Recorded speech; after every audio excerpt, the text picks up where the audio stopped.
এই মুহূর্তের breaking news, যেখানে অসম জাতীয় পরিষদ থেকে ইস্তফা দিলেন রাজেন গোহাই। দলের সমস্ত দায়িত্ব থেকে সরে দাঁড়িয়ে সভাপতি লুরিনজ্যোতি গগৈয়ের কাছে পদত্যাগপত্র পাঠিয়েছেন তিনি। উল্লেখ্য, গত বিধানসভা নির্বাচনে বহরমপুর কেন্দ্র থেকে অসম জাতীয় পরিষদের প্রার্থী হিসেবে প্রতিদ্বন্দ্বিতা করেছিলেন রাজেন গোহাই।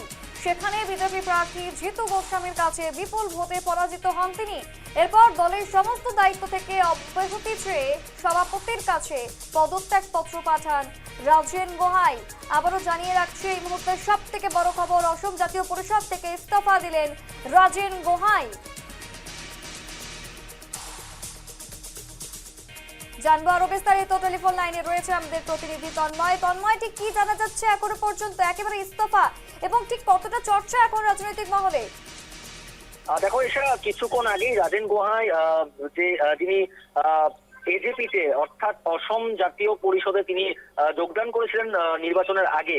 ঠিক দেখা যাচ্ছে কিছুক্ষণ আগে তিনি কিন্তু লুরিনজ্যোতি গগৈকে, অর্থাৎ তিনি মুরব্বী অসম জাতীয় পরিষদ লুরিনজ্যোতি গগৈকে একটা পত্র প্রেরণ করেছে। সেখানে কিন্তু স্পষ্টভাবে উল্লেখ করেছেন যে তিনি কিন্তু যত দলীয় পদ বা যা যা দায়িত্বতে ছিলেন তিনি সেই দায়িত্ব থেকে ইস্তফা দিচ্ছেন। দেখো, এর আগে রাজেন গোহাই কিন্তু কেন্দ্রীয় মন্ত্রী ছিল, যে সময় তিনি বিজেপির কেন্দ্রীয় মন্ত্রী ছিল, কিন্তু তার পরবর্তী সময় দেখা গেছিল রাজেন গোহাই নির্বাচনের আগে তিনি এজেপিতে যোগদান করেছিলেন।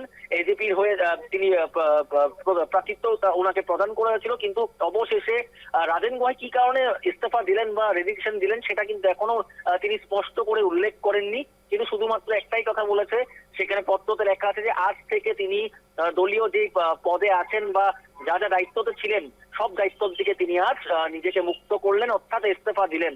তো এখন দেখা যাবে, দেখো এজেপি দলটা এখন এর পরে লুরিনজ্যোতি গগৈর মন্তব্য কি থাকে বা এজেপির দিকে কি মন্তব্য থাকে, হয়তো তাদের মাঝখানে কোনো মনোমালিন্য হয়েছিল কিনা সেটাও আমরা এখন অব্দি বলতে পারছি না। শুধুমাত্র রাজেন গোহাই একটাই কথা উল্লেখ করেছেন যে তিনি এজেপির দিকে ইস্তফা দিয়েছেন। বেশ, শুধুমাত্র এখনো পর্যন্ত এই তথ্যই উঠে আসছে যে তিনি রাজেন গোহাই ইতিমধ্যে কিন্তু ইস্তফা দিয়েছেন, এবং ঠিক কি হতে চলেছে পরবর্তীতে, ঠিক কি কি তথ্য উঠে আসছে সেই দিকে কিন্তু অবশ্যই আমাদের নজর থাকবে। তোমাকে তন্ময় ধন্যবাদ।